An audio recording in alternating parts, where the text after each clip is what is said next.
Isang babaeng pagod na sa panloko, isang doktor na walang oras para sa emosyon. Paano kung ang tanging gamot sa kanilang mga sugat ay ang isa't isa? Sa edad na 25, sanay na si Saffron na mag-isa. Matapos lokohin ng lalaking inakala niyang kanyang tadhana at itakwil ng sariling pamilya, binuo niyang isang pader na bakal sa kanyang puso. Matapang, palaban at walang inuurungan. Ngunit sa gabi isa lang ang dalangin niya, ang makaranas ng tunay na pagmamahal. Sa kabilang panig, si Dr. Julian ay ang eye surgeon ng Metropolitan Hospital. Malamig, masungit at tanging ang tibok ng makina sa operating room ang pinakikinggan. Wala siyang oras para sa relasyon hanggang sa isang aksidente ang magdadala kay Saffron sa kanyang mga kamay. Sa pagitan ng mga puting pader ng ospital at ng mga gabing puno ng pag-aalaga, matutuklasan nila ang isang twist na hindi nila inaasahan. Isang sekretong mag-uugnay sa kanilang nakaraan. Kaya bang hilumin ng medisina ang pusong matagal ng durog? Saffron, hindi lahat ng sugat kailangan tahiin. Ang iba kailangan lang mahalin. Ang amoy ng antiseptic at ang malamig na hangin sa loob ng operating room ang nagsisilbing tahanan ni Julian sa loob ng maraming taon. Para sa kanya, ang bawat pasyente ay parang isang sirang makina na kailangan ayusin. Walang puwang ang emosyon. Taang presisyon at bilis ng kamay ang mahalaga. Ngunit nang itulak sa loob ng silid ang dugong katawan ni Saffron, may kakaibang pintig na naramdaman si Julian sa kanyang dibdib. Isang bagay na hindi dapat maramdaman ng isang eye surgeon. Doctor, her baby is plummeting. 70/40 and falling? Sigaw ng head nurse. Abdominal trauma, major internal bleeding.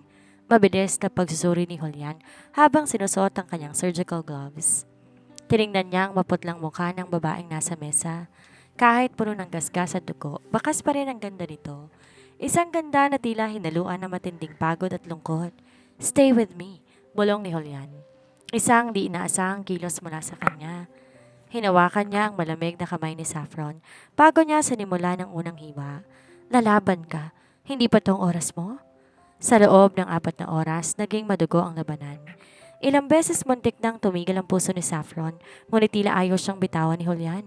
Sa bawat tahe, sa bawat pag-ipit ng mga ugat, naroon ang determinasyon ni Julian na hindi niya maipaliwanag. Nang sa wakas, maging stable ang vitals ng babae, napasandal si Julian sa pader ng OR. Hingal na hingal, pawis na pawis. Sino siya? Tanong ni Julian paglabas niya habang tinatanggal ang kanyang mask. Saffron Valderrama, Doc. Ang sabi sa mga pulis, siya ang biktima ng hit and run. Sagot ng social worker na nag-aabang sa labas. Tinangka naming tawagan ng mga kamag-anak niya sa emergency contact pero Doc, ang sabi ng kapatid niya, wag na kaming tawagan. Wala na kaming pakialam pa sa babaeng yan. Mukhang mag-isa na lamang siya sa buhay. Napakayom ang palad ni Julian. Isang matapang na babae iniwan ng sariling pamilya. Bigla niyang naalala ang sarili niya. Isang lalaking na palilibutan ng yaman at respeto pero sa totoo lang mag-isa rin sa loob ng kanyang malamig na mansyon. Pagkalipas ng 2 araw, dahan-dahang minulat ni Saffron ang kanyang mga mata. Ang puting kisame at ang tunog ng monitor ang bumati sa kanya at sa tabi ng kanyang kama, nakaupo ang isang lalaking may salamin, nakasuot ng puting gown at may hawak na chart. Nasaan ako? Mahinang tanong ni Saffron. Tuyong-tuyo ang lalamunan. Metropolitan Hospital. I am Dr. Julian Montesillo, your surgeon? Maikli at formal na sagot ni Julian. Inayos niya ang swero ni Saffron. You're lucky to be alive, Miss Valderrama. Masyado malakas ang pagkakahampas mo sa simento. Tumingin si Saffron ng diretsyo sa mga mata ni Julian. Sa kabila ng panghihina, naroon pa rin ang apoy ng kanyang pagkatao. Lucky? Yung mga taong swerte, Dok, may pamilyang umiiyak sa labas ng pintong yan habang inooperahan sila. I am not lucky. I am just cursed to live another day. Natigilan si Julian. Sa kauna-unahang pagkakataon, nakahanap siya ng pasyenteng hindi takot sa kanya. Isang babaeng diretsahan kung magsalita at tila mas malalim pa ang sugat sa puso kaysa mga tahi sa kanyang katawan. Then prove the world wrong. Hamon ni Julian. Ang boses niya ay naging mas malambot. Live long. Sapat para makita nilang nagkamali sila sa pag-iwan sa'yo. Doon, sa gitna ng amoy ng gamot at puting pader, nagsimula ang isang ugnayang hindi naasahan ng dalawa. Isang pasyenteng ayaw ng magmahal at isang doktor na nakalimot na kung paano makiramdam. Isang linggo nang lumipas mula ng operahan si Saffron at sa loob ng 7 araw na yon, naging maugong ang pangalan niya sa nurse station. Hindi dahil sa kanyang kagandahan, kundi dahil siyang kauna-unahang pasyente na naglakas loob na sagot-sagutin ng eye surgeon ng ospital. I said I don't want that soup. Lasang karton. Reklamo ni Saffron habang tinutulak ang tray ng pagkain. Kahit may benda pa ang kanyang ulo at mahinang katawan, ang kanyang boses puno pa rin ng otoridad. And I said you need those nutrients para maghilom ang mga tahi mo, Miss Valderrama. Formal na sagot ni Julian habang pumasok sa kwarto. Hawak niya ang kanyang clipboard at ang kanyang mukha kasing tigas ng pader. Sana hiniyaan mo na lang akong mamatay sa kalsada kung pakakainin mo lang din pala ako ng ganito, Doc. Baling ni Saffron sa kanya. Mas masarap ang pagkain sa karinderya sa kanto kaysa dito. Napahinto si Julian. Binaba niyang clipboard at lumapit sa kama ni Saffron. Ang kanyang titig ay sapat na para patahimikan ng kahit sinong intern. Pero si Saffron, tinaasan lang siya nito ng kilay. Alam mo ba kung gaano kahirap itahi ang bituka mo? Mahinang tanong ni Julian. Ang boses mababa pero puno ng diin. I spent 4 hours standing in that OR just to make sure you breathe. Tapos magrereklamo ka sa sopas? Napatigil si Saffron. Nakita ang pagod sa ilalim ng mga mata ni Julian. Sa likod ng malamig na mukha nito, naroon na isang doktor na tila hindi na natutulog. Bahagyang lumambot ang kanyang ekspresyon pero agad din siyang umiwas ng tingin. Salamat, bulong ni Saffron. Pero hindi ko hiniling na iligtas mo ko. Wala na akong babalikan sa labas ng ospital na to. Isang sandali ng katahimikan ang namayani sa pagitan nila. Kinuha ni Julian na isang mansanas mula sa basket na bigay ng ibang doktor at sinimulan tong balatan ng walang kibo. Ang bawat hiwa niya ay tila isang operasyon, maingat at eksakto. Everyone has a reason to leave, Saffron, sabi ni Julian habang iniabot ang hiniwang mansanas. Kahit hindi mo pa to nakikita ngayon. At ikaw, Doc, anong dahilan mo? Hamon ni Saffron habang tinatanggap ang prutas. Wala kang asawa, wala kang anak. Ang buhay mo'y puro puting pader at amoy ng dugo. Masaya ka ba? Natigilan si Julian sa tanong na yon. Sa loob ng maraming taon, walang naglakas loob na tanungin siya tungkol sa kanyang kaligayahan.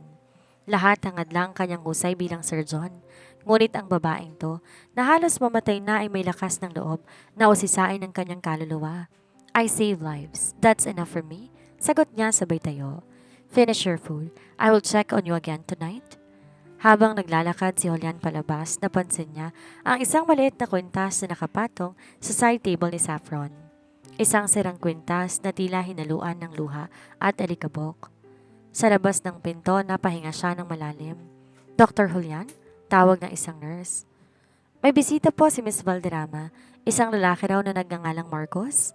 Kumunot ang noo ni Julian. Naalala niyang sinabi ng social worker na walang pamilya si Saffron. Sinong lalaking to? Bago pa makasagot ang nurse, nakita ni Julian ang isang lalaking mayabang ang lakad patungo sa kwarto ni Saffron. Ramdam ni Julian ang panganib at sa hindi maipaliwanag na dahilan, naramdaman niya ang pangangailangan na harangin ng lalaking yon. Hindi pa man nakakahawak sa doorknob si Marcos, hinarangan na siya ng braso ni Julian. Ang matangkad at matikas sa tindig ng doktor ay sapat na para mapatigil ang sinumang papasok. Tiningnan ni Julian ang lalaki mula ulo hanggang paa. Suot nito ang isang mamahaling leather jacket pero ang aura nito ay puno ng kayabangan at pandilinlang. Sino ka? Baritonong tanong ni Julian. Ang kanyang boses ay walang emosyon pero puno ng otoridad. Ako ang boyfriend ni Saffron. Marcos ang pangalan ko, Doc. Nabalitaan ko ang nangyari kaya nagmamadali akong pumunta rito. Sagot ni Marcos na may pilit na pait sa mukha. Ngunit napansin ni Julian ang malikot na mga mata nito, tila naghahanap ng kung anong mahalaga sa loob ng kwarto. Ex-boyfriend, pagtatama ni Julian. Ayon sa record, walang pamilya o karelasyon ng pasyente na nag-asikaso sa kanya ng kritikal ang lagay niya. Ngayong gising siya at stable, bigla kang susulpot. Nawala ang pilit na lungkot sa mukha ni Marcos at napalitan ng inis. Sino ka ba para harangan ako?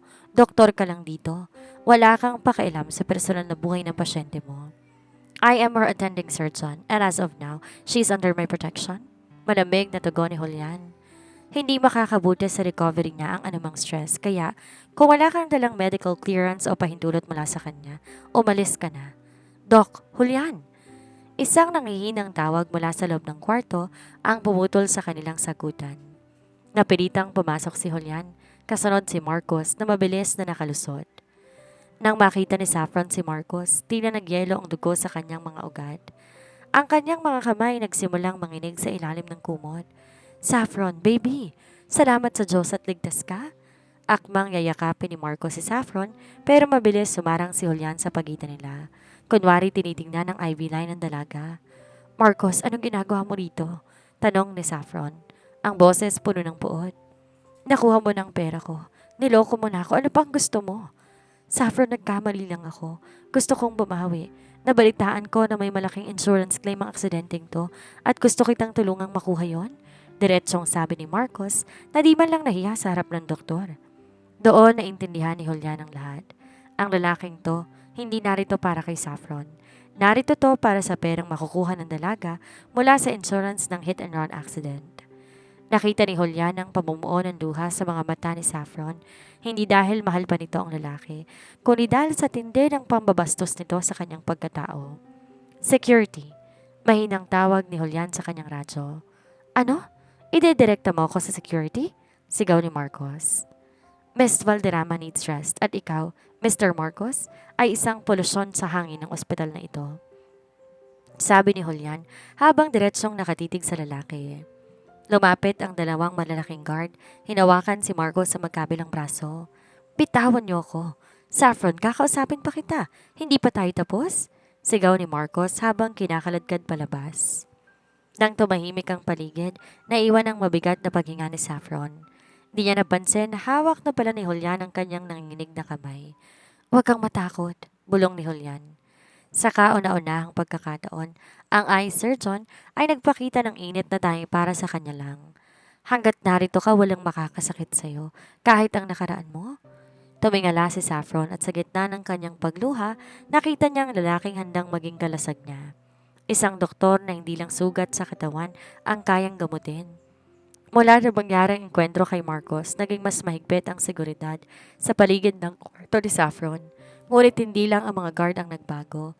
Maging ang schedule ni Julian ay tila umikot na rin sa pasyenteng ito. Sa halip dumaan lang para sa mabilis na rounds, mas pinipili na ni Julian na manatili ng matagal sa silid ni Saffron. Kunwari, sinusuri ang chart, pero ang totoo, binabantayan niya ang emosyonal na kalagayan ng dalaga. Isang gabi, pumasok si Julian sa kwarto na may dalang isang maliit na paper bag. Nadatan niyang nakatingin si Saffron sa bintana, pinagmamasdan ng mga ilaw ng syudad na tila kay layo sa kanyang kinasasadlakan. Di ka pa natutulog, puna ni Julian, habang nilalapag ang dalang supot sa side table. Mahirap matulog kapag alam mong pagising mo, parehong problema pa rin ang sasalubong sa'yo. Sagot ni Saffron ang di lumingon. Bakit narito ka pa, Doc? Di ba dapat tapos na ang shift mo? I'm a doctor. Hindi natatapos ang trabaho hanggat di siguradong kaligtasan ng pasyente. Maikling tugon ni Julian. Binuksan niya ang supot at humalimuyak ang amoy ng mainit na goto na maraming bawang. Ang pagkaing hinahanap ni Saffron noong nakarang araw. Napalingon si Saffron. Ang kanyang mga matay nanlaki sa gulat. Goto? Saan galing yan? Bawal yan sa diet ko rito, di ba? Isang tipid ng ngiti ang sumilay sa mga labi ni Julian. Isang iting bihirang makita ng kahit sinong staff sa Metropolitan. I am the head surgeon. I can make exceptions for a patient who's recovering well. Besides, kailangan mo ng pampalakas ng loob, hindi lang ng katawan. Habang kumakain si Saffron, pinapanood siya ni Julian. May kung anong saya siyang nararamdaman sa tuwing nakikitang sumisigla ang dalaga. Saffron, tungkol sa sinabi mo noon, na-curse kang mabuhay. Gusto kong malaman, bakit gano'n ang puot mo sa mundo? Napatigal si Saffron sa pagsubo, binaba ang kutsara at huminga ng malalim. Salat ako sa pagmamahal, Doc. Simula bata ako nang sumasalo sa lahat ng kamalasan. Ang pamilya ko tinuturing akong pabigat. Si Marcos, inisip ko na siya ang sasagip sa akin, pero ginitara lang niyang puso ko para sa pera. Sanay na akong iwan, Julian. Kaya natatakot ako na pag gumaling ako at lumabas dito, wala nang matirang dahilan pa para lumaban. Lumapit si Julian, naupo sa gilid ng kama.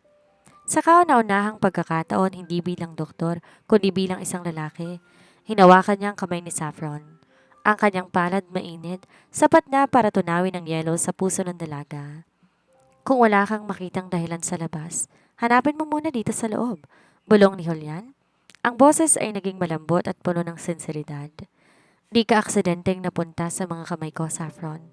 I will make sure na paglabas mo rito hindi ka na mag-iisa. Nagtagpo ang kanilang mga mata. Sa sandaling yon, tila nawala ang amoy ng gamot at ang tunog ng monitor. Ang tanging nararamdaman ni Saffron ay ang mabilis sa tibok ng kanyang puso. Isang tibok na hindi dahil sa sakit, kundi dahil sa pag-asang muling mabuhay. Ngunit sa gitna ng kanilang sandali, isang tawag ang natanggap ni Julian mula sa admin. Isang urgent meeting tungkol sa pondo ng ospital at sa mga dating investor. Hindi alam ni Julian ang nakaraan ni Saffron at ang kanyang pamilya ay muling magkakasalubong sa isang paraang hindi nila inaasahan. Nagmamadaling tinungo ni Julian ang silid ng Board of Directors. Isang urgent meeting ang pinatawag ng kanyang ama, si Dr. Victor Montesillo, ang owner ng Metropolitan Hospital. Hindi alam ni Julian kung bakit kailangan pang pag-usapan ng mga lumang kaso ng pamilya sa gitna ng kanyang shift. Julian, glad you could join us, bungad ng kanyang ama. Sa harap nito ay mga lumang dokumento ng Valderrama Realty, ang kumpanyang pagmamayari noon ng pamilya ni Saffron bago to tuluyan bumagsak 10 taon nang nakalilipas. Bakit natin pinag-uusapan ang mga Valderrama, Dad? Tanong ni Julian, biglang kinabahan. Ang apelidong yon ay tila isang malakas na dagundong sa kanyang pandinig. May nag-file ng petisyon para buksang muli ang investigasyon sa foreclosure ng mga ari-arian nila at nalaman kong ang pasyenteng inooperahan mo, si Saffron Valderrama, ang kaisa-isang anak na naiwan dito sa bansa. Seryosong paliwanag ni Victor. Julian, kailangan mong lumayo sa kanya. Ang pamilya natin ang nakakuha ng lahat ng lupain nila noon sa isang legal ngunit masakit na paraan. Kung malalaman niya ang koneksyon natin, gagamitin niya yan laban sa ospital? Nanigas si Julian sa kanyang kinatatayuan. Ang perang ginagamit niya ngayon, ang ospital na kanyang pinaglilingkuran, ay itinayo sa guho ng pangarap ng pamilya ni Saffron. Kaya naman pala salat sa pagmamahal at yaman ng dalaga dahil ang pamilya ni Julian ang kumuha sa lahat ng sa kanila. Pagbalik ni Julian sa kwarto ni Saffron, di niya magawang tumingin ng diretsyo sa mga mata nito. Nakita niya si Saffron na sinusubukang tumayo, hawak ang kanyang tagiliran. Julian, look! Nakatayo na ako ng matagal. Masayang balita ni Saffron. Ang kanyang mga matay nagniningning sa pag-asa. Salamat sa'yo. Kung di dahil sa'yo baka sumuko na ako. Bawat salita ng pasasalamat mula kay Saffron ay tila isang patalim na sumasaksak sa konsensya ni Julian. Paano niya sasabihin sa babaeng nagsisimula pa lamang magtiwala sa kanya na ang apelido niyang dahilan ng lahat ng paghihirap nito? Saffron, you need to rest. Malamig na sabi ni Julian. Pilit ibinabalik ang kanyang eye surgeon persona. Nagtaka si Saffron. May problema ba? Ba't parang bumalik ka na naman sa pagiging masungit? I have a lot of patience, Saffron. Di lang ikaw ang iniintindi ko. Pagsisinungaling ni Julian habang mabilis binabasa ang chart nito. Prepare your things. Once the laboratory results are clear, we will process your discharge. Discharge? Pero sabi mo kagabi, I was just being a doctor, Miss Valderrama. Huwag mong bigyan ibang kahulugan ng pag-aalaga ko. Putol ni Julian bago mabilis na lumabas ng kwarto. Naiwang tulala si Saffron. Ang init na naramdaman niya kagabi ay biglang napalitan ng nagyayalong hangin. Di niya alam na sa labas ng pinto, napasandal si Julian sa pader. Sapo ang kanyang noo. Gusto niyang protektahan si Saffron pero paano niya gagawin yon kung siya mismo ang kinakatawa ng nakaraan na sumira sa dalaga? Habang naglalakad palayo, nakita ni Julian si Marcos na may kausap sa telepono sa dulong bahagi ng hallway. Oo, nalaman ko na. Ang tatay ng doktor na yan ang pumatay sa negosyo ng mga Valderrama. Hintayin niyo lang, sisiguraduhin kong magbabayad sila sa akin. Napakuyom ang palad ni Julian. Ang twist ay lalong lumalalim. Ang nakaraan ay hindi lang basta alaala. Ito ay isang bombang malapit ng sumabog. Ang katahimikan sa loob ng kwarto ni Saffron ay bumasag nang biglang bumukas ang pinto. Hindi si Julian ang pumasok, kundi si Marcos na may mapang-uyam ng ngiti sa kanyang mga labi. Hawak nitong isang lumang dyaryo at ilang dokumento na nakalap mula sa labas. Saffron, baby, akala ko ba matalino ka? Bungad ni Marcos habang inihahagis sa mga papel sa ibabaw ng kama. Masyado kang nabulag sa kagwapuhan at pag-aalaga ng doktor na yan. Di mo man lang inalam kung sinong pumatay sa negosyo ng pamilya mo. Napakunot ang noo ni Saffron. Pilit itinatago ang kaba. Anong pinagsasabi mo, Marcos? Umalis ka na bago ko patawagin ng security. Basahin mo yan. Turo ni Marcos sa dokumento. Ang Montecillo Group, ang tatay ng mahal mong si Dr. Julian, ang utak sa likod ng malisyosong foreclosure ng Valderrama Realty. Silang nagnakaw ng lupain ninyo para itayo ang wing na ito ng Metropolitan Hospital. Ang bawat sentimong ginagastos niya sa gamot mo, galing yan sa ninakaw nila sa pamilya mo. Nanlamig ang buong katawan ni Saffron. Binasa niya ang mga pangalan, Victor Montecillo. Ang petsa ay tumutugma sa taon kung kailan tuluyang bumagsak ang kanyang ama at nagkawatak-watak ang kanilang pamilya. Sakto namang pumasok si Julian, dala ang discharge papers. Natigilan siya na makita si Marcos at ang mga papel na hawak ni Saffron. Ang kanyang mukha na dati puno ng pag-aalaga napalitan ng matinding pagkakasala. Saffron, let me explain. Mahinang panimula ni Julian. Totoo ba? Tanong ni Saffron. Ang kanyang boses nanginginig sa galit. Totoo bang ang pamilya ninyo ang sumira sa amin? Kaya ba ganito ka na lang mag-alaga sa akin? Dahil ba sa konsensya, Julian? O dahil gusto niyong siguraduhin na hindi ako magrereklamo? No! Hindi ko alam nung una, Saffron. Nalaman ko lang kanina sa meeting. Depensa ni Julian. Humakbang siya papalapit, pero umatras si Saffron. Huwag mo akong hawakan, sigaw ni Saffron. Ang mga luha niya ay nagsimulang pumatak. Hindi dahil sa lungkot, kundi dahil sa tindi ng pagtataksil na nararamdaman niya. Naniwala ako sa iyo. Akala ko ikaw na ang tamang tao na hiningi ko sa Diyos. Pero anak ka lang pala ng mga taong kumuha ng lahat ng meron ako. Saffron, wala akong kinalaman sa ginawa ng dad ko 10 taon ang nakakalipas. I saved you because I care for you. Care o charity? Bulyaw ni Saffron. Kinuha ang kanyang bag kahit hirap pa siyang kumilos. Ayoko na dito. Ayoko na sa ospital na to at lalong ayoko na sa'yo. Saffron, di ka pa pwedeng umalis. Di pa magaling ang mga tahi mo? Harang ni Julian. Mas gusto ko pang pumatay sa labas kaysa mabuhay sa ilalim ng bubong na tinayo gamit ang paghihirap ng pamilya ko. Huling salita ni Saffron bago siya lumabas ng kwarto. Di pinansin ang sakit ng kanyang katawan. Naiwan si Julian na nakatayo, tila isang ribultong gumuho. Sa kabilang banda, napangiti si Marcos. Nakuha na niya ang gusto niya, ang ilayo si Saffron kay Julian para muli niya itong mamanipula. Ang eye surgeon ay naiwang mag-isa sa dilim, habang ang babaeng tayong nagpabago sa kanya ay muling nawala sa kanyang bisig. Mabigat ang bawat takbang ni Saffron habang papalabas ng Metropolitan Hospital. Ramdam niya ang bawat kurot ng kanyang mga tahi, ngunit mas masakit ang katotohanan na ang bawat pader na dinigtan ng kanyang balat ay tinayo sa guho ng kanyang pamilya. Sa labas, naghihintay si Marcos. Ang kanyang motor ay nakaparada at ang isang mapang-akit ng ngiti ay nakapaskil sa kanyang mukha. Halika na, Saffron. Ako lang ang kakampi mo sa mundong to, bulong ni Marcos habang iniaabot ang helmet. Dinala ni Marcos si Saffron sa isang abandonadong townhouse sa gilid ng syudad, isang lugar na malayo sa karangyaan ng ospital ni Julian. Pagod at nanghihina, napasalampak si Saffron sa isang lumang sofa. Ang kanyang isip gulong-gulo. Ang mukha ni Julian na puno ng pag-aalaga ay naglalaro sa kanyang paningin.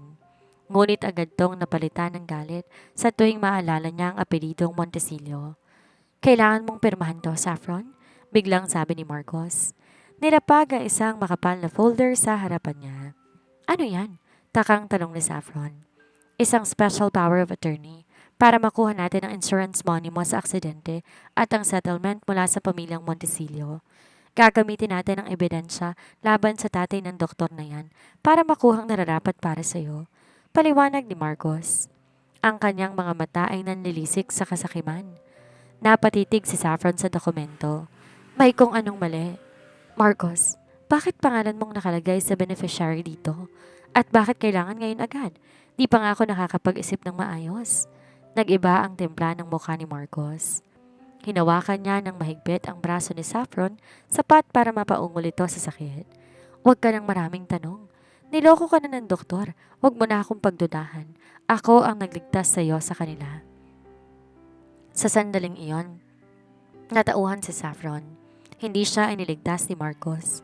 Kinuha lang siya nito para maging alas sa panggigipit ng mga Montecillo. Ang lalaking to'y mas mapanganib kaysa sa anumang operasyon na pinagdaanan niya.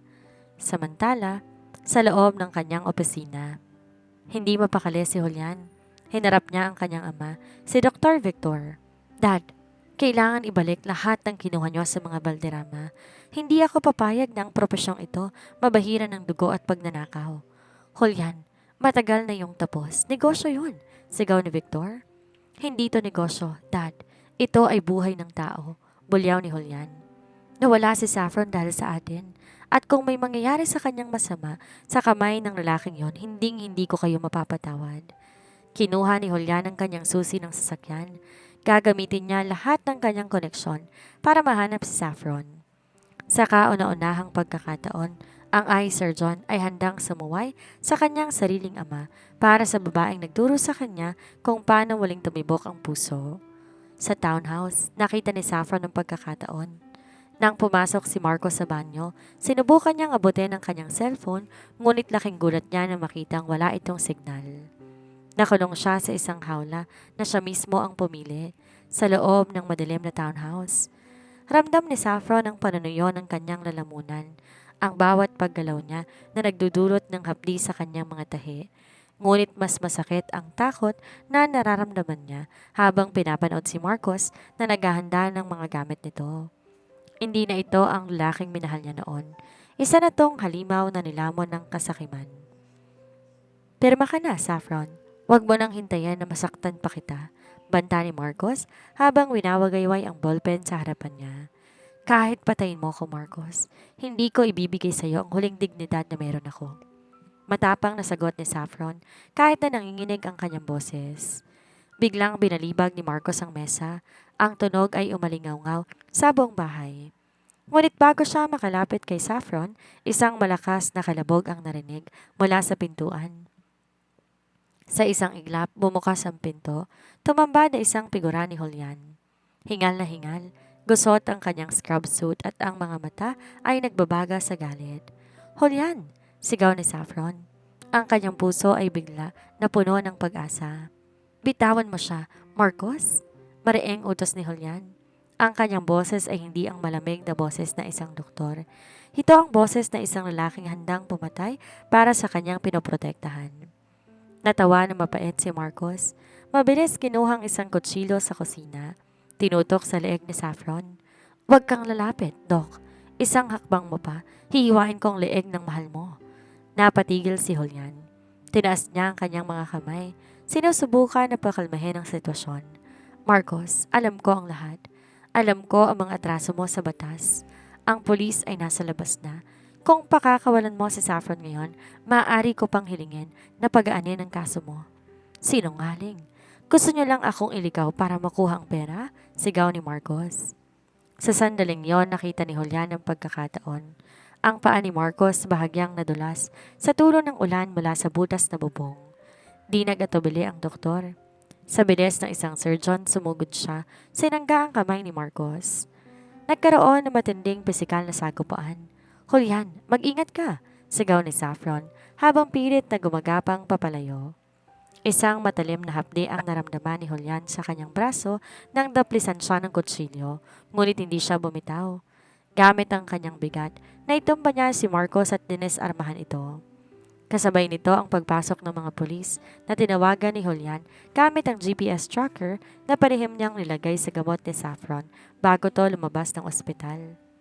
Nang maposas na si Marcos, mabilis dinaluhan ni Julian si Saffron. Binuhat niya ito ng mahingat, tila isang mamahaling kristal na ayaw na niyang mabasag. I'm sorry, Saffron. I'm so sorry kung nahuli ako, bulong ni Julian habang sinasandal ang noo sa noo ng dalaga. Bakit? Bakit mo pa ako binalikan? Tanong ni Saffron sa gitna ng kanyang paghagulhol. Pagkatapos ng lahat ng sinabi ko sa'yo, tinignan siya ni Julian ng malalim. Dahil ang propesyon ko ay ang magliligtas sa buhay, Saffron. Pero ang puso ko ikaw ang dahilan kung bakit ito tumitibok. I don't care about the money or the hospital. I only care for you. Sa gitna ng tunog ng mga sirena ng pulis, muli, nahanap ng dalawa ang kanilang sandali. Ngunit ang laban ay hindi pa tapos. Kailangan pa nilang harapin ang pamilya Montesillo upang tuluyan ng makuha ang hustisya na matagal nang pinagkait kay Saffron. Matapos ang madulang pagliligtas kay Saffron, dinala siya ni Julian hindi sa isang hamak na apartment, kundi sa mismong mansyon ng mga Montesillo. Alam ni Julian na ito ang tamang oras para harapin ang ugat ng lahat ng sakit. Sa malawak na sala, naghihintay ang kanyang ama na si Dr. Victor. May hawak na baso ng scotch at bakas ang inis sa mukha. Julian, anong ibig sabihin nito? Bakit mo dinala ang babaeng yan dito? Bulyaw ni Victor na makita ang anak na inaalalayan ang nangihinang si Saffron. Dahil dito naman siya dapat nakatira, Dad, o sa lupang kinatatayuan sa mansong ito, mariing sagot ni Julian. Binaba niya ang isang makapal na folder sa mesa, mga dokumentong palihim niyang kinuha mula sa archive ng ospital at sa tulong ng isang tapat na abogado. Anong mga to? Pilit na pagtatwa ni Victor, bagaman nagsisimula ng manginig ang kanyang mga kamay. Evidence of fraud, Dad.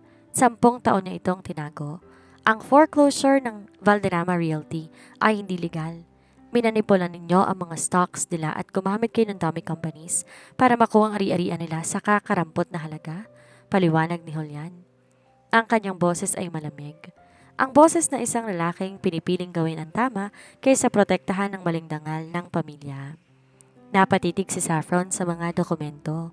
Di niya akalain na ang lalaking kinamuhian niya kanina ay ang lalaki palang magpapabalik ng lahat ng nawala sa kanya. Julian, sisirain mong pamilya natin para sa isang babaeng ngayon mo lang nakilala? Sigaw ni Victor. Hindi ko sinisirang pamilya natin, Dad. Sinusubukan ko tong iligtas mula sa sarili nitong kasalanan, sagot ni Julian.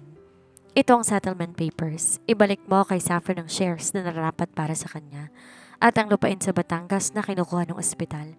Kung hindi, ako mismo ang magdadala ng mga ebidensyang to sa korte bukas ng umaga. Isang mahabang katahimikan ang bumalot sa silid. Nakita ni Saffron ang tensyon sa pagitan ng mag-ama. Ramdam niya ang sakripisyo ni Julian. Handa tong talikuran ang yaman at disposisyon para lang sa katarungang matagal niya ng ipinagdarasal. Sa huli napayoko si Victor. Ang takot na mawala lahat ng kanyang pinaghirapan sa isang iskandalo ay mas matimbang kaysa sa kanyang pride. Nilagdaan niya ang mga papeles ng walang kibo. Nang makalabas na sina Julian at Saffron sa manson, dinala ni Julian ang dalaga sa hardin. Ang hangin ay sariwa at ang mga bituin tila nakikisaya sa kanilang tagumpay. Bakit mo ginawa yon, Julian? Pwede ka nilang itakwil? Mahinang tanong ni Saffron. Inawakan ni Julian ang magkabilang balikat ni Saffron at tinitigan to ng malalim. Dahil hindi ko kayang mabuhay sa isang palasyo kung ang pundasyon nito ay mga luha mo, Saffron. I'd rather be a simple doctor with a clean conscience as long as I have you by my side. Napaiyak si Saffron, ngunit sa pagkakataong to ang mga luha puno ng kagalakan. Salamat, Julian. Salamat sa pagtupad sa dalangin ko. Hindi na kita bibitawan. Pangako ni Julian bago marahang hinalikan ng noon ng dalaga. Ngunit sa kabila ng kanilang tagumpay, isang tawag mula sa ospital ang bumulabog sa kanila. Isang emergency case na nangangailangan ng husay ni Julian. Ngunit sa pagkakataong to alam na ni Julian kung paano balansehin ang kanyang mundo. 3 buwan ang mabilis lumipas matapos ang mainit na tapatan sa mansyon ng mga Montesillo.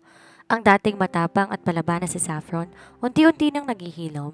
Di lang ang mga tahi sa kanyang katawan, kundi pati na rin ang peklat sa kanyang puso. Sa tulong ni Julian, nakuha niya ang katarungan na matagal niya nang ipinagdarasal. Ang Valderrama Realty ay muling binuhay at sa pagkakataong to, si Saffron ang nakaupo bilang bagong president at CEO. Isang hapon, habang abala si Saffron sa kanyang bagong opisina, pumasok si Julian na may dalang isang bouquet ng paborito niyang mga bulaklak. Bakas ang pagod sa mukha ng doktor dahil galing pa ito sa isang 24-hour shift. Ngunit ang kanyang mga mata ay nagniningning pa rin sa tuwing nakikita ang dalaga. Saffron, you're working too hard again. Biro ni Julian habang nilalapag ang mga bulaklak sa mesa. Baka makalimutan mong may appointment tayo sa doktor mo para sa huling check-up ng mga tahi mo. Ngumiti si Saffron, tumayo para yakapin ang lalaking nagligtas sa kanya. Julian, hindi ko lang mapigilan. Pakiramdam ko, binibigyan ako ng Diyos ng pagkakataon na itama lahat ng pagkakamali ng pamilya ko noon at lahat ng to dahil sa'yo. Hinawakan ni Julian na magkabilang pisngi ni Saffron. Ginawa mong lahat ng to, Saffron. Ako lang ang nagsisilbing gabay mo. Ang tapang mo ang nagdala sa'yo rito. Ngunit sa gitna ng kanilang saya, isang tawag ang natanggap ni Saffron mula sa kanyang abogado. Ma'am, may masamang balita. Si Marcos, nakatakas siya mula sa kulungan habang nililipat siya sa ibang pasilidad. Sinasabing may mga kasabot siya sa loob. Biglang nanlamig ang kamay ni Saffron. Ang takot na akala niya tuluyan ng naglaho ay muling bumalik. Julian, hindi pa pala tapos ang lahat. Hindi niya ako tinitigilan hanggat di niya nakukuha ang gusto niya. Hinigpitan ni Julian ang yakap sa kanya. Huwag kang matakot, Saffron. Hindi ko hahayaan na saktan kanyang muli. Magdodoble tayo ng seguridad at sa pagkakataong to, di na kita iiwan kahit isang saglit. Naisipan ni Julian na pansamantalang ilipat si Saffron sa isang lihim na rest house sa Tagaytay. Isang lugar na tanging silang dalawa lamang ang nakakaalam. Doon, sa gitna ng malamig na simoy ng hangin, muling naramdaman ni Saffron ang tunay na kahulugan ng kaligtasan. Isang gabi, habang nakatanaw sila sa bulkang Taal, hinawakan ni Julian ang kamay ni Saffron at lumuhod sa harap nito. Sa gitna ng panganib na nagbabanta, pinili ni Julian na ipangako ang kanyang buong buhay. Saffron Valderrama, sa gitna ng lahat ng gulo, sa gitna ng lahat ng sakit, ikaw lang ang gusto kong makasama hanggang sa huli. Will you marry me? Sa pagitan ng kaba at ng saya, tumango si Saffron. Yes, Julian. 1,000,000 beses. Yes. Ngunit sa kabilang dako, sa madilim na sulok ng kalsada nakamasid si Marcos. Hawak ang isang baril at ang galit na hindi mapapatay. Naghahanda na siya para sa kanyang huling pag-atake.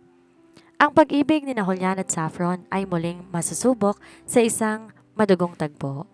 Ang katahimikan sa rest house sa Tagaytay ay nabasag sa isang malakas na tunog ng pagbasag ng salamin.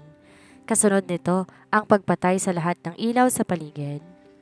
Sa gitna ng kadiliman, naramdaman ni Julian ang mabilis na pagtibok ng kanyang puso. Hindi ito takot para sa kanyang sarili, kundi takot para kay Saffron. Julian, ano nangyayari? Pabulong na tanong ni Saffron. Ang kanyang boses nanginginig habang nakakapit sa braso ng doktor. Stay behind me, Saffron. Don't let go. Utos ni Elian sa isang otoritabong boses. Kinuha niya ang kanyang cellphone para tumawag ng tulong. Ngunit bago pa niya maidial ang numero, isang pamilyar na tawa ang umalingaw-ngaw mula sa balkonahe. Akala niyo ba, ganon kadaling magtago sa akin? Lumabas mula sa dilim si Marcos. Hawak ang isang baril na nakaturo sa kanilang dalawa. Ang kanyang mukha ay puno ng galos mula sa kanyang pagtakas at ang kanyang mga mata nanlilisik sa galit. Marcos, itigil mo na to. Wala ka nang mapupuntahan. Hinarang ni Julian ang kanyang katawan para lubusang matakpan si Saffron. Meron akong pupuntahan, Dok. Pupunta ako sa impyerno, pero isasama ko kayong dalawa, sigaw ni Marcos. Dahil sa inyo nawala ang lahat sa akin. Ang pera, ang dangal ko, pati ang kalayaan ko. Hindi kami ang kumuha noon sa'yo, Marcos. Ang sarili mong kasakiman ang siyang sumira sa'yo, sigaw ni Saffron mula sa likod ni Julian. Sa isang iglap, kinalabit ni Marcos ang baril. Bang! Isang malakas na putok ng baril ang bumasag sa gabi. Napaungol si Julian nang daplisan ng bala ang kanyang tagiliran. Ngunit hindi siya natumba. Sa halip, ginamit niya ang kanyang huling lakas para sumugod kay Marcos. Nagpambuno ang dalawa sa sahig. Ang tunog ng mga kamaong tumatama sa laman at ang pagkalat ng dugo ay naging saksi sa kanilang matinding labanan. Julian! Sigaw ni Saffron. Nakakita siya ng isang mabigat na estatwa sa tabi ng mesa.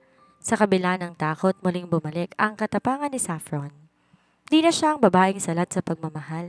Siya na ang babaeng handang lumaban para sa lalaking nagbigay sa kanya ng bagong buhay. Buong lakas na hinampas si Saffron ng estatwa sa likod ni Marcos. Natigilan ang lalaki, sapat na pagkakataon para magawa ni Julian na maagaw ang baril at maitapon to palayo. Sa gitna ng kaguluhan, dumating ang mga pulis na kanina pa palihim na tinatawagan ni Julian nang makita niya ang anino ni Marcos sa labas. Saffron, are you okay? Hingal na tanong ni Julian habang dahan-dahang napaupo sa sahig. Hawak ang kanyang sugatang tagiliran. Mabilis na dinalohan siya ni Saffron. Ang kanyang mga luha patuloy na dumadaloy habang pinupunasan ng dugo mo sa mukha ni Julian. Bakit mo ginawa yon? Pwede kang mamatay. I promise to protect you, Saffron. Bulong ni Julian. Pilit na humingiti sa kabila ng sakit. Isang surgeon ako, di ba? Alam ko kung paano mag-survive. Nang mailayo na si Marcos ng mga otoridad, naiwan ang dalawa sa gitna ng naghihilom na katahimikan. Sa pagkakataong ito, alam nilang tapos na ang lahat ng banta. Ang nakaraan ni na Marcos at ng pamilya Montesillo ay hindi na kailanman magiging hadlang sa kanilang hinaharap. Isang taon ang mabilis na lumipas, matapos ang madugong gabi sa Tagaytay. Ang sugat sa tagiliran ni Julian ay nag-iwan ng isang manipis na peklat, isang permanenteng paalala na ang buhay ay sadyang puno ng panganib, ngunit sulit itong itaya para sa taong mahal mo. Sa isang hardin na papalibutan ng mga puting rosas at tanawang asul na dagat, ang paligid puno ng tawanan at ng musika. Wala nang amoy ng antiseptic at ang lamig ng ospital, tanging bango ng kalikasan na lamang at ang init ng pagmamahalan ang namayani. Si Saffron, suot ng isang eleganteng lace wedding gown, ay naglalakad sa altar. Ang kanyang bawat takpang puno ng kumpiyansa. Wala na ang takot na isang babaeng salat sa pagmamahal. Sa dulo ng aisle, naghihintay si Julian. Wala siyang suot na scrub suit o puting gown. Nakasuot siya ng isang dekalidad na barong. At ang kanyang mukha na dati ay tinatawag na eye surgeon ay punong-puno ngayon ng emosyon at saya.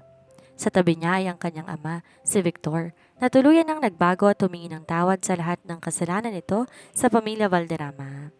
Nang magtagpo ang kanilang mga mata at kamay sa harap ng altar, tila huminto ang mundo para sa kanilang dalawa. Saffron, panimula ni Julian. Ang kanyang boses ay nanginginig sa galit. I spent my life studying how to fix broken hearts, literally, but I never knew how to heal a soul until I met you. You are my most successful operation, not because I saved you, but because you saved me from my own coldness. I promise to be your shield, your doctor, and your home forever. Napangiti si Saffron habang tumutulo ang luha ng kagalakan. Julian, hiningi ko sa Diyos ang tamang tao sa tamang panahon. Ibinigay ka niya sa akin sa gitna ng isang aksidente. Isang paalala na minsan, kailangan mabasag ang lahat sa atin para mabuo tayo ng mas matatag. Salamat sa hindi pagsuko sa akin, kahit ako mismo ang sumusuko sa sarili ko. I love you, my doctor. I love you more, my CEO. Bulong ni Julian, bago ginawa ng isang matikas na halik na udyat ng kanilang walang hanggan na pagsasama. Pagkatapos ng seremonya, habang naglalakad sila sa dalampasigan, habang lumulubog ang araw, hinawakan ni Julian ang tiyan ni Saffron. Isang munting umbok na nagpapahiwatig ng bagong buhay na paparating. Isang bagong Valderrama, Montesillo, na lalaking puno ng pagmamahal mula sa dalawang magulang na dumaan sa bagyo bago nakita ang baghari. Sigurado ka bang handa ka na sa susunod na kabanata natin? Biro ni Julian. Sinandal ni Saffron ang kanyang ulo sa balikat ng asawa. Hanggat ikaw ang kasama ko sa bawat kabanata, Julian, alam kong laging magiging happy ending ang kwento ko. Sa ilalim nitong liwanag ng araw, tuluyan ng naghilom ang lahat ng sugat. Wala ng lihim, wala ng pait. Tanging ang display ng pag-ibig na nahanap sa pagitan ng isang matapang na pasyente at ng kanyang tapat na doktor. 2 taon nga ang mabilis na lumipas. Mula nang magpalitan ng sumpaan, sina Saffron at Julian sa harap ng altar. Ang Metropolitan Hospital ay hindi na lamang basta gusali ng gamutan. Naging simbolo na ito ng pag-asa dahil sa itinayong Valderrama Free Clinic sa loob nito. Isang proyekto na pinagtulungan ng mag-asawa para sa mga taong salat sa yaman. Tulad ni Saffron noon, isang maaliwalas na umaga. Dahan-dahang pumasok si Julian sa kanilang master's bedroom. Wala siyang suot na seryosong mukha na isang surgeon. Sa halip, isang malambot na ngiti ang nakapinta sa kanyang mga labi habang bitbit ang isang tray ng almusal. Nadatnan niya si Saffron na nakaupo sa tapat ng bintana. Karga-karga ang isang sanggol na may malalantik na pilik mata at matang kasing talino ng sa kanyang ama. Siya si Baby Julia, ang bunga ng kanilang pagmamahalan na dumaan sa matinding unos. Breakfast in bed for the CEO, biro ni Julian habang inilalapag ang pagkain. At para sa munting prinsesa ko, isang halik mula sa daddy? Tumawa ng mahina si Saffron. Habang pinagmamasdan ng asawa, sinong mag-aakala na ang eye surgeon na Metropolitan ay magiging ganito kalambot pagdating sa anak niya? Naupo si Julian sa tabi ni Saffron at niyakap ang mag-ina. Sabi ko sa iyo, Saffron, ikaw ang nagturo sa akin kung paano muling tumibok ang puso ko at ngayon ang tibok na yan ay para na sa inyong dalawa. Tumingin si Saffron sa labas. Sa malawak na hardin kung saan masayang nagtatakbo ang kanilang aso, wala nang pait ng nakaraan. Ang foreclosure ng kanilang kumpanya, ang panloloko ni Marcos at ang aksidenteng muntik ng kumuha sa kanyang buhay. Lahat ng yon ay nagsilbing madidilim na kulay ng isang painting na ngayon ay puno na ng liwanag. Alam mo, Julian, panimula ni Saffron habang sinasandal ang ulo sa balikat ng asawa. Naniniwala talaga ako na sa tamang panahon, binibigay ng Diyos ang tamang tao. Hindi dahil perpekto sila, kundi dahil sila ang kumukumpleto sa mga bahagi nating nawasak. Hinalika ni Julian ang noo ni Saffron. At hindi ko hahayaan na mawasak ang muli. Mahal na mahal ko kayo.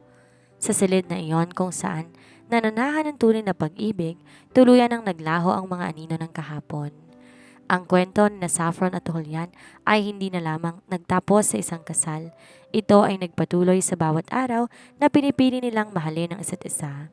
Mas matatag, mas malalim at mas totoo.